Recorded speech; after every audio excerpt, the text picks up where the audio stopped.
Hey guys, this is Cloud with Miso. So we want to share with you our experience going to 4 3-Michelin star restaurants in Spain on our honeymoon. We took a bunch of pictures when we were there and we just thought it was an amazing experience, so we thought it would be fun to share it with you. All right, let's go.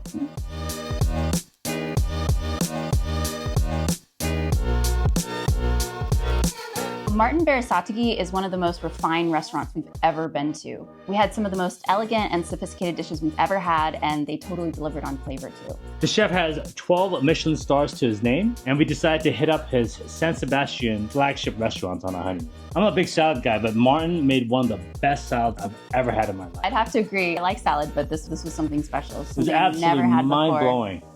Okay, so first up on their tasting menu, they served a small little bowl of marinated olive. Yeah, so it's like molecular gastronomy marinated olive. Yeah, these weren't real olives. So Spain and molecular gastronomy in particular are known for these liquid olives. So you kind of bite into it and it bursts on the inside with liquid. It's usually like a briny, olivey kind of taste.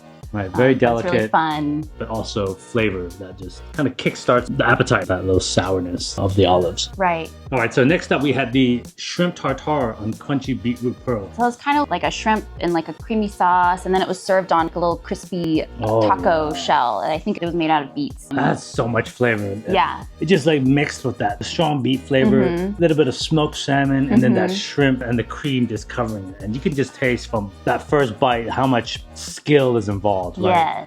Yes. And all the different textures just balance it out perfectly. Texture. Yeah, and the salmon at top just added a little bit of saltiness. It was just a perfect little bite. Again, kind of just whet your appetite. I love the amuse-bouches because it kind of gives you a glimpse into what the chef's flavor palette's going to be like. So you can see, okay, do they love bold flavors or are they going to be more refined, a little more muted? So this kind of got us excited because it had a lot of flavor to it. Oh yeah, exactly. And just came out the gate running.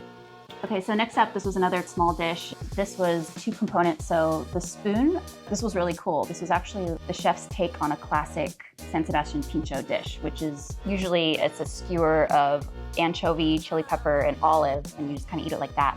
But how he did it was he made it into these molecular blobs, and each blob tasted like those components. So there was an anchovy flavored blob, a chili pepper blob, and then olive.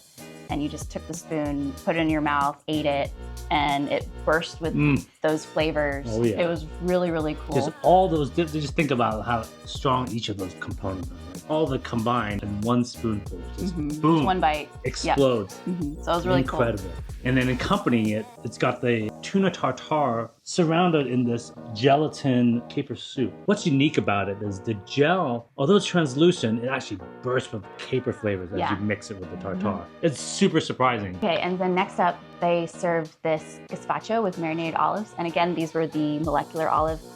This was fantastic. This had so much flavor. Again, it looks very simple. It looks very refined, but this was packed with flavor. The soup just had that perfect tomatoey, bold gazpacho flavor.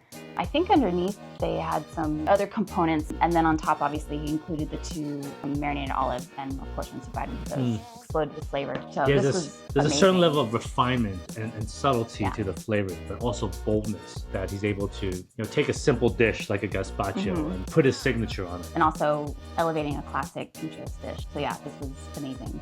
Oh yeah, this dish was amazing. It's like a foie gras sandwich with smoked eel in the middle. And it's got some spring onions and green apple. And it's just like, oh my goodness. Like you can just taste the smokiness of the eel and then the foie gras flavor. Oh my God, this was just divinity in a bite. It was incredible. And texture on it. There's a little crunchiness to it, almost like a wafer texture that you would bite into. And everything's just so elegantly put together. Even though you had all these strong flavors together, again, the refinement and the skill in balancing it all out, especially with something like smoked eel and foie gras. Very difficult dishes to balance, but he was able to bring out both flavors to its maximum potential. Okay, so next up, the bread course. What's cool about the bread course is that, okay, I love this. They serve different flavors of butters that you could put on the bread. So they had like a red chili flavored butter, lime leaf, avocado, and then a black olive anchovy butter. And it just added so much flavor. It was really cool. Yeah, we don't usually like bread, but just because of the butter, like you just have to try it. Yeah. And all of them were just homemade and just bursting with flavor. So that was fun. Next up was an oyster dish, and this came with this green radish emulsion. That was that foam that you see on the side. and then a crunchy sea lettuce on top, which was really cool because it gave it a crunchy component. But yeah, again, lots of flavor, fresh oyster. It was really cool to play on all of the textures. Oh yeah, this one was interesting. Even though it sounds simple, this potato creams and mushrooms. Yeah, it's not just any mushroom, some special mushrooms they foraged. There's definitely some truffle in there, some white truffle, and the potatoes. You can tell it's just high quality potatoes. Yeah, very high quality ingredients. This was just a very simple dish. It was just like a little thin smear of cream on the bottom, but it was chock full of potato flavor. And then on top, just like a little really thin sliver of mushrooms. And it was just a very delicate bite. Super refined. Super refined, beautiful, tons of flavor. So the flavor compensated for the lack of bulk in the dish. That truffle mashed potato that you just want more of. Yeah, so good. Oh. Definitely wanted to lick the plate after this one. Oh yeah, this one. Oh, this one. Oh my goodness. Okay.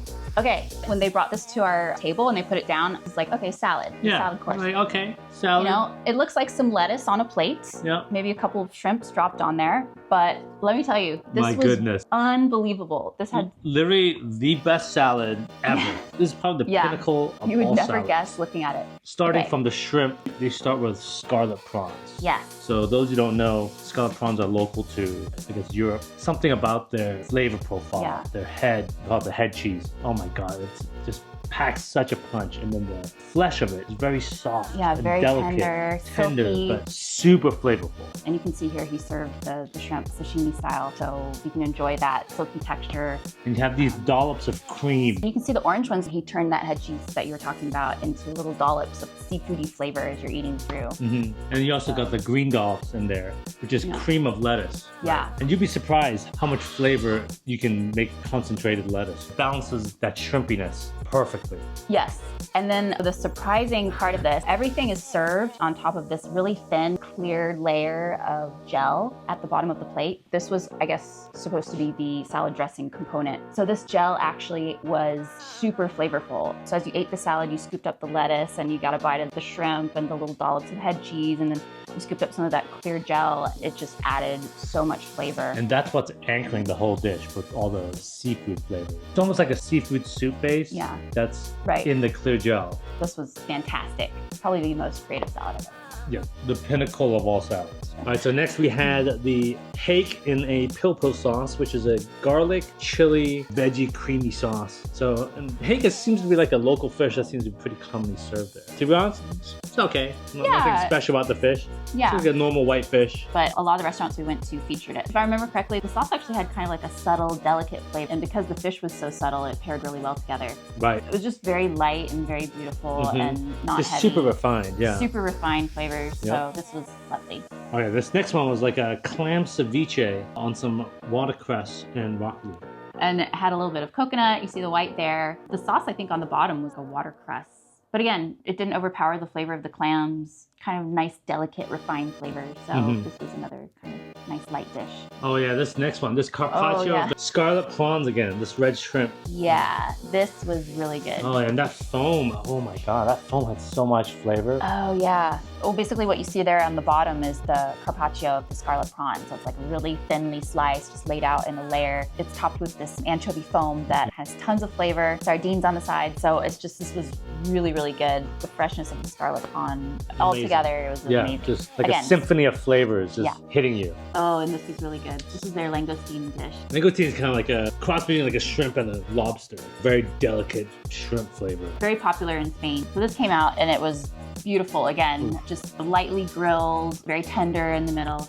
And then it's topped with a coral mayonnaise foam, which had a ton of flavor. And then you can see little dollops of head cheese. And every little bite just bursts with different types of flavor mixed together. Yeah, this was so good. Yeah, very strong, but also delicate at the same time. Exactly, exactly. Very refined. Just beautiful flavors. Super. All right, and then moving on with another fish course. So they brought out some more grilled hake, which is that light fish. Very lightly grilled, served with some razor clams, and you can see those in that green sauce there. Give another kind of seafoody flavor and texture to it. And then a red curry foam that paired really well with the fish. Again, didn't overpower the fish, but just added kind of a nice spicy component to it. And yeah, the diced little razor clam had that little chewiness to it. The mix of textures was just incredible. Right? Yeah. And you got that crunchy top as well. Yeah. So it just all mixed together in a very Right. unique way. And a little kick from the curry too. Yeah. Amazing. Beautiful. Oh yeah, this dish was amazing. So this was a slow cooked egg inside some mushroom sauce with some truffle on top. And then a side of Iberico. Oh my god. Everything in here was just absolutely amazing. From that eggy taste from the yolk and then the saltiness of the Iberico. Oh, I love Iberico ham. I have that every day. It's just too good. You have to. And then the truffle, just mixing it all together. Everything was just so delicate but strong and refined. Just perfectly balanced between all those flavors. And then because I don't eat meat, they brought me out this replacement dish. This was basically just seasoned garden vegetables, but this was actually really good. This had a lot of flavor. They were really well cooked. Had some black truffle in there, as you can see, and I wasn't disappointed. Ooh, oh yeah, this one. Oh yeah, this one was awesome. This was interesting. This was another fish dish, so it was red mullet and then had like little crispy scales on top. Oh my god, yeah, the texture on that scale. It was like chips, yeah, with strong fish flavor. Right, very tender piece of fish. Right. And then you see the liquid bonbons there are actually squid ink pearls. So you bite into them and they burst in your mouth with squid ink. Very surprising, but really, really cool. A lot of fun, right? Yeah, so good. And then it had a saffron foam there. So you just put everything together and it's beautiful, really flavorful. Again, another really well composed dish. Right, and a lot of variation in texture as well. Again. Amazing. Yeah, tons of thought put into texture. For me, it came with this lamb chop that was perfectly sous vide and then grilled on the outside, and you can see it's just perfectly medium. And that little nice truffle flavor and onion sauce mixed together, and also some sweetbread and some bone marrow as well. You got that really dense bone marrow flavor mixed with that truffle sauce. Everything paired so perfectly with the lamb. You can taste the skill required to put everything together. Okay, and then after all that came the palate cleanser course. This was really, really cool. They basically served a little glass, looked like a cocktail glass of berries and lime, and then they came out and put this aerated gin foam into it. So it was almost kind of like a gin fizz cocktail drink, but it was more like just a sweet palate cleanser. Right. It actually tasted really good if you like gin. Yeah, it had a little bit of carbonation to it, and so it really just cleans your tongue out. Right? Very light, refreshing. With some nice sweet and sour flavor, very well thought out. Oh yeah, this was good. This was another palate cleanser dish. Again, very light and refreshing flavors. You see there, it looks like a lime, but it was actually a white chocolate shell made to look like a lime, and then you hit it open and there was a cream inside. Yeah, like molecular shell. And then you see there on the bottom, this was really cool, the green little chopped pieces are actually green beans, which was surprising. Yeah. And almond foam. There's basil juice on the bottom. So it was a really interesting use of ingredients there. I thought. And then you would think that all these ingredients would come together when you use like green bean and basil in a dessert. Right, in a sweet dish. It's like an ice cream slushy with some of these vegetable ingredients. So super creative, but it actually worked perfectly. It's just incredible. It just really stretches the imagination of what you can do with some of these ingredients that you commonly use in other manners. So this is a small little dessert dish. You see a little crunchy hazelnut toffee there. But yeah, and the ice cream part was frozen wasabi. Oh yeah, that was really cool. That was interesting. You've never had ice cream wasabi. This blew me away. It was amazing. I couldn't even imagine how this would end up tasting, but it actually worked. You took a bite into it and it tasted exactly like wasabi. Yep. But it was cold. Authentic wasabi flavor. Yeah, and it was cold and spicy at the same time, which was weird, but really cool. This was really, really fun. And then at the end, to finish everything off, they brought out this tree of desserts and little sweet soups. Yeah. So they have At a bunch this point, of... I was kind of full, so... Yeah, this was actually perfect. Exactly. It's just something to come and you can kind of nibble. But they had little passion fruit bonbon, little coconut sponge cakes, beautiful plating. Absolutely amazing. And then little chocolate soups. So this was nice. You could just take whatever you wanted to try. You don't need to eat all of it. Just a nice and fun way to finish the dinner. One thing I think Martin did really well was, obviously his style is very refined. You know, he's very elegant plating and the flavors are all very elegant, but they're not muted. They're very bold. They're very bold flavors. Yeah. They're still very strong flavors. Yep. And that was one thing I really appreciated about Martin. And very creative too, you know, like very creative. Yeah, the flavor combos, super the ingredient refined. combos. Yeah, and Martin is one of those places that everything they do, you can tell the skill involved, the precision, from the timing to the delicate textures of each of the components. On top of that, the service was just impeccable. Yes. Anything you want, anything you need, They don't rush you. This was a very comfortable experience. And then, of course, at the end, the chef came out to all the tables and said hi and got to say Greeted thank us. you. Yeah. So Highly recommended. highly Amazing. recommend Martin. Amazing. Yes. You will not regret it. If you like our video, please don't forget to hit like and subscribe. And I'll see you in our next one.